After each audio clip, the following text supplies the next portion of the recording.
à toutes et à tous et bienvenue dans ce tutoriel qui est une suite du tutoriel bien démarré avec Symfony 5.1 dans lequel on va voir comment intégrer le CSS et le JavaScript à l'intérieur d'un projet Symfony et à l'intérieur du template Twig. Je vous propose donc d'utiliser pour ce projet un framework que j'ai présenté il y a quelques temps et on va lui donner sa chance qui s'appelle Accentix et on va regarder comment donc utiliser ce framework CSS à l'intérieur donc de notre projet Symfony qui est le projet Petites Annonces, donc Symfony 5.1.1 je précise, qui est donc le projet qui a été vu dans la vidéo précédente de cette série.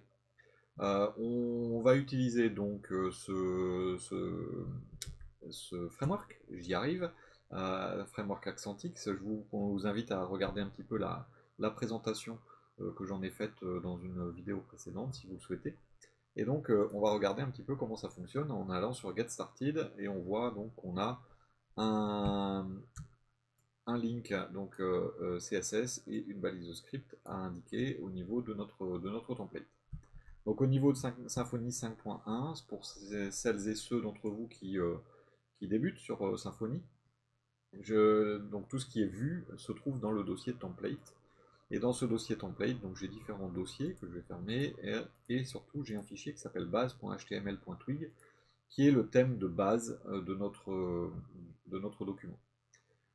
On va avoir dans ce thème de base, qui est très très simple, on va avoir différentes informations. On va avoir donc des blocs. Les blocs, ce sont des éléments sur lesquels on va pouvoir venir injecter des informations. Il y a une valeur par défaut, par exemple sur ce bloc title, qui nous donne le titre et qui nous dit welcome, mais on va pouvoir changer ce titre depuis les autres fichiers de modèle.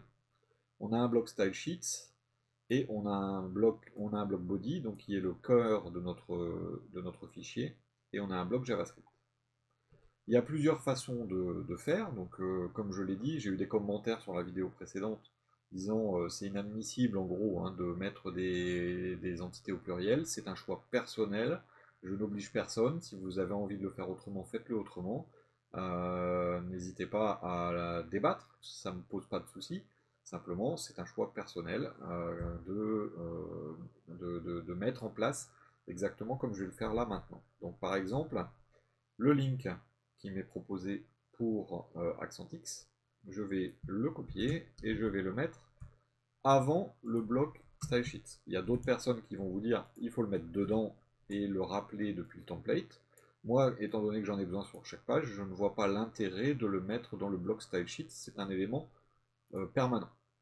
Même chose pour la balise de script. Je vais prendre la balise de script et je vais la mettre en bas, avant le bloc JavaScript. À partir de ce moment-là, donc, sur toutes mes pages, je vais avoir accès donc, aux ressources d'Accentix. Si je regarde la page par défaut, donc mon main controller, donc il me dit Hello main controller. Donc ça c'est ma page normale, entre guillemets, donc j'ai fait juste sur la session précédente, j'ai juste fait un make controller, et donc cette page, vous avez peut-être vu, la police de caractère a changé, ça veut dire qu'Accentix a été pris en charge, a été mis en place. Donc si je vais regarder sur Accentix, j'ai une partie générale avec des layouts. Et donc les layouts ici, on le voit directement sur la page, donc ça c'est le layout de base. Si je veux une nav de côté, je l'ai là, je peux la mettre en fixe ou je peux la mettre sous la navbar, et donc j'ai directement accès à toutes ces informations là. Bon. On va mettre un layout basique, et donc on nous propose, quand on fait un layout basique, on nous propose donc un header avec une navbar, on nous propose un main et on nous propose un footer. Donc là je vais reprendre ça et je vais aller le mettre à l'intérieur donc de ma zone, dans body. Je vais ranger un petit peu, il ne veut pas que je range un petit peu, donc je vais le faire à la main, c'est pas grave. Mon main, le contenu principal est là, donc je vais y mettre mon bloc body. à cet endroit-là. Donc bien sûr, je vais l'indenter. Et là, donc directement, je devrais avoir en théorie, sur ma page d'accueil de mon projet, je devrais avoir un changement avec une navbar. Voilà, voilà, j'ai une navbar, j'ai un footer, tout est mis en place. Bien sûr, vous avez la possibilité, si vous le souhaitez, de changer ici, par exemple, le lien qui va s'appeler accueil, par exemple, et de mettre en place les différents liens vers les différentes pages. Alors, par exemple, le logo est censé nous ramener vers la page d'accueil, et donc on va mettre une double accolade, on va marquer pass pour dire que c'est une route, et on va appeler app home qui est le nom de ma route. Et donc ça veut dire que là, une fois que j'aurai fait ça, si j'actualise, ici le chemin sur le logo, vous voyez. Alors je suis en target blanc, a priori, oui, j'avais pas vu, donc hop, voilà, donc le clic sur le logo ne va normalement plus m'ouvrir une nouvelle fenêtre, voilà, donc ça recharge la page sur laquelle je me trouve. Je peux faire la même chose sur accueil, bon peu importe hein, après ce que vous voulez faire. Si vous avez du CSS à faire par vous-même, eh bien je vous conseille, et c'est encore une fois, c'est un choix personnel, de le mettre après le bloc Style Sheets. Si c'est du CSS qui s'applique à toutes les pages. Donc ça veut dire que là, je vais faire un link, et je vais aller chercher un fichier CSS qui va se trouver dans mon dossier public. Donc pour l'instant, il n'existe pas, donc je vais aller le créer, je vais aller dans public, et vous voyez, ici, j'ai dans public, je vais zoomer un peu, dans public, j'ai rien. Donc là, je vais créer un nouveau dossier que je vais appeler CSS. Je pourrais faire assets, je pourrais faire... bon, il y a énormément de façons de faire. Là, je vais juste faire CSS, et dedans, je vais créer un nouveau fichier que je vais appeler style.css. Encore une fois, je mets au pluriel, c'est une habitude personnelle. Vous mettez brouette.css, ça marche très bien. Et donc, si je dois appeler ce fichier depuis mon template, eh bien, je vais préciser dans le href, entre accolades,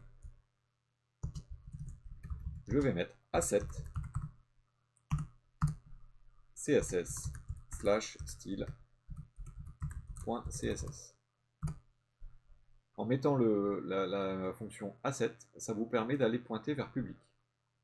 Donc en mettant de cette façon-là, vous allez pouvoir écrire votre CSS personnel. Et donc imaginons par exemple que je souhaite changer la couleur du bleu. Alors il y a des couleurs hein, qui sont définies dans AccentX, mais je voudrais créer la couleur, changer la couleur du bleu de la nav. Donc déjà il faut le trouver. Donc nav primary, j'imagine que c'est le primary qui est là, voilà. Donc je voudrais que .primary prenne une autre couleur. Je vais mettre du rouge histoire de bien voir. Et bien dans ce cas-là, je vais aller dans mon fichier CSS pour voir si ça fonctionne.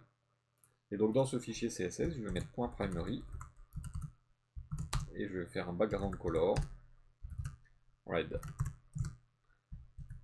Et là, si j'actualise, en théorie, je vais avoir ma barre rouge. Vous voyez, donc le fait d'avoir inséré votre fichier CSS par l'intermédiaire d'une fonction asset de cette façon-là, en plus ça va vous permettre de gérer facilement le chargement au niveau des routes. Alors certains vont me dire, oui mais c'est pareil que de mettre de cette façon-là. Alors moi je vous dis non, c'est pas pareil. Donc imaginons qu'on l'ait fait. Si je vais aller sur mon contrôleur, je vais aller sur mon contrôleur, il est dans SRC, contrôleur, main contrôleur. Et donc dans main contrôleur, je crée une nouvelle route. Donc je vais créer ici une nouvelle méthode, route slash mention légale. Mention légale, et on va l'appeler mention. Peu importe, hein, là. Je vais aller chercher mention.html.twig, et je vais rien lui passer comme données, c'est juste pour faire le test. Donc ce fichier mention.html.twig n'existe pas pour l'instant. Je vais le créer à l'intérieur de template main. Ce que je fais, c'est que je vais prendre index, je vais l'enregistrer sous, et je vais l'appeler mention.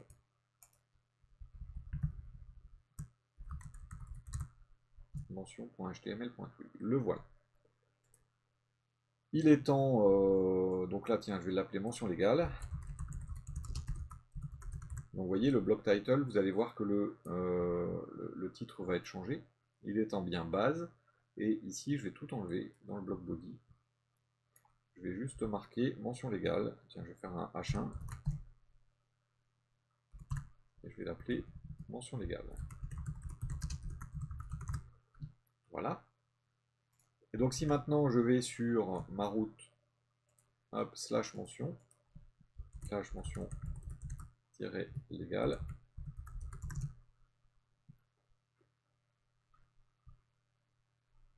Bon, il faut le temps qu'il recompile un peu le contrôleur. Donc je précise que j'ai désactivé Xdebug sur mon PC. Donc le fait d'avoir du temps comme ça, c'est qu'il est en train de recréer le cache sur... ou alors je me suis trompé de route, c'est possible aussi. Je vais vérifier quand même.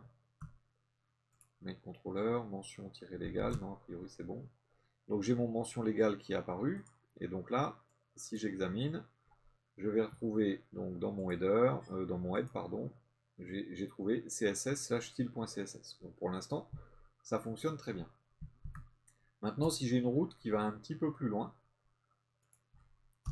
donc tiens, je vais ici, slash mention slash légal, par exemple.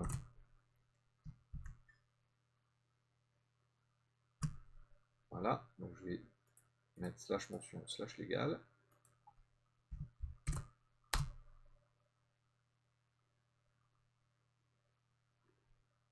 Le temps qu'il recharge.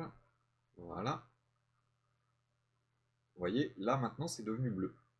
Alors pourquoi c'est devenu bleu? Simplement parce qu'il cherche le fichier style.css par rapport à ça. C'est-à-dire que le fichier, il va essayer d'aller le chercher par slash mention slash css slash style.css. Donc là, vu que j'ai une route qui contient deux dossiers virtuellement, eh bien, il ne va pas le chercher, le fichier CSS, au bon endroit. Donc si je regarde d'ailleurs dans ma console au niveau CSS, ici, alors non, je vais l'effacer, c'est même pas au niveau CSS, c'est au niveau des requêtes. Voilà, donc il va chercher slash mention, slash CSS, slash style.css et il a un 404. Pour changer, donc, pour résoudre ce problème, c'est là qu'intervient la fonction asset, qui est ici, fonction twig. Et donc cette fonction twig va me résoudre le problème puisqu'elle va toujours se baser, elle, sur le dossier public, sur la racine du dossier public. Donc c'est pour ça qu'on utilise cette fonction asset. Et donc on va faire la même chose en bas avec une balise script. Et ici à l'intérieur, je vais mettre asset. Donc là, j'ai fait tab sans le faire exprès. Asset js slash script.js.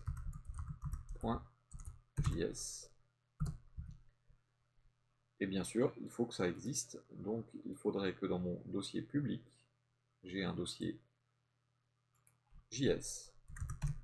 Et dans ce dossier JS, j'ai un fichier script.js.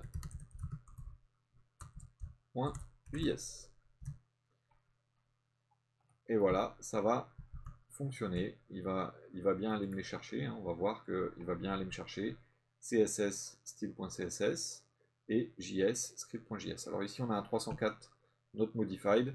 Ça permet de mettre en cache en plus les différentes infos. Voilà, donc c'était un petit tutoriel rapide pour vous montrer comment fonctionne l'intégration de CSS et de JavaScript à l'intérieur d'un projet Symfony 5.1.